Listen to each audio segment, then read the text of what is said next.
All right, so we are going to take a look first at adding and subtracting equations, well, equations with addition and subtraction. So if you take a look at your packet, we should be on pages 205 and 206. So I'm going to go over some information before we start, though. So let's first take a look at some key vocabulary that we need to know. Okay, so we see the word equation a lot. Remember, equation, you see that root word that is equa, right? So that is a lot like the word equal, okay? So that's something to keep in mind. It's when we have two things that are equal to each other. Now, in an equation, what we say is those two sides of the equal sign, on the left side of the equal sign, on the right side of the equal sign, they should be what we see is sometimes the word balanced, okay? Balanced, if you think about a scale, right, they should be an equal weight, right, or the same value on each side. If they are not the same, then we would say that they are unbalanced. So they're asking, if they ask you if an equation is balanced, that means that each side of the equal sign, right, is the same value. I've talked a lot about inverse operations. So an inverse operation is the operation that would undo another operation, and we're going to see what that looks like in a second.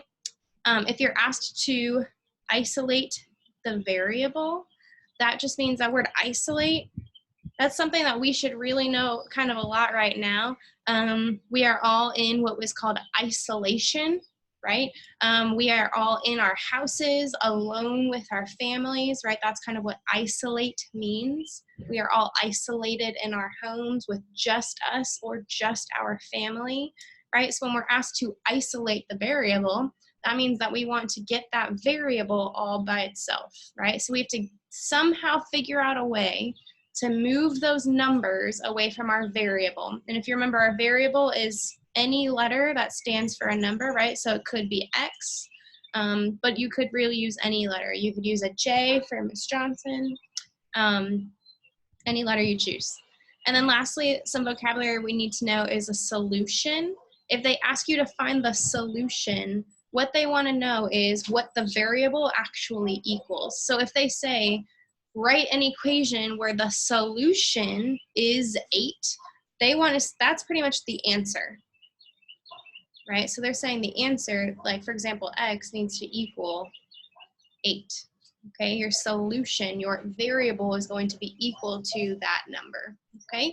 So that's some quick vocabulary. Now let's take a look. The first example that they start with on page 205, right? They actually show you a picture of a balance.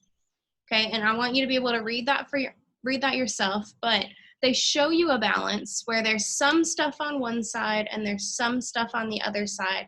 But really, we want to know what X is, right? What is the value of however much is inside that bag? So when you solve it, I'm just going to go ahead and solve this equation. I'm going to talk through these questions as we're going through it. So when I'm looking at this first example on page 205, I'm taking a look and I'm asking myself, what is the operation that I see? That's the first question I need to ask myself. What's the operation that I see? Well, the operation I see right here is addition. Okay, so I see addition.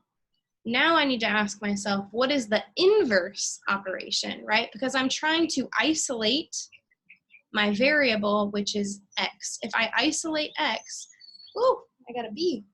This is what I get for sitting outside, huh? Okay, so, sorry.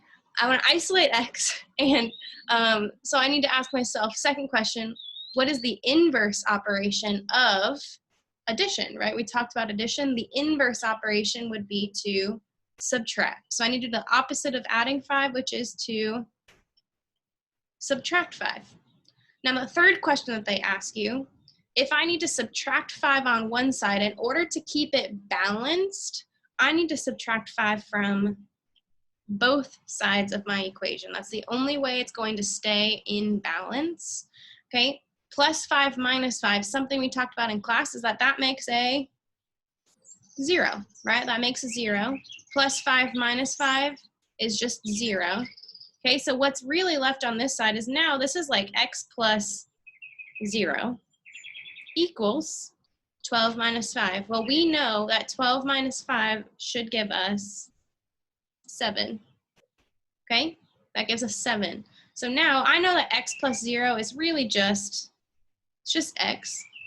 So in the end, I know that my variable, my solution, is x equals 7. So now here's where I want you to pause the video. I want you to try a couple more on your own. I want you to try these 2 that are on the right side here. Pause the video and I want you to try those by yourself. So hopefully you take some time.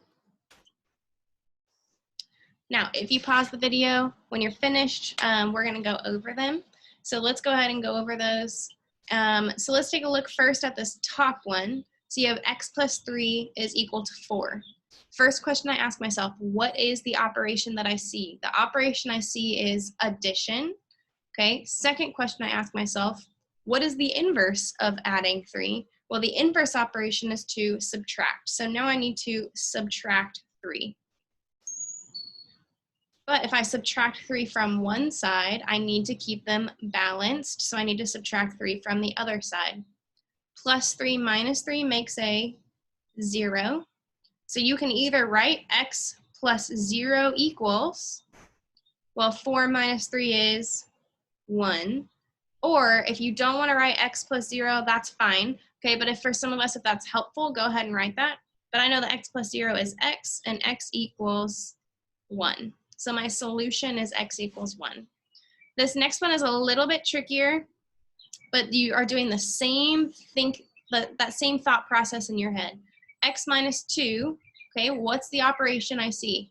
Subtraction. What's the inverse operation? Addition, right? So if I'm subtracting 2, the inverse would be to add 2. If I want to keep it balanced, if I'm adding 2 to one side, I need to add 2 to the other side. Minus 2 plus 2 makes a 0. So you can either add x minus 0, or you can just go straight to x is equal to 8 plus 2 is 10. Okay? Your solution is x equals 10. Hopefully that's helpful. If you have any questions, go ahead and put those in the comments, or you can feel free to reach out to me on Dojo, or you can text me, whatever is best for you. So good luck with the rest of that page, and I'll have a couple more videos up here soon.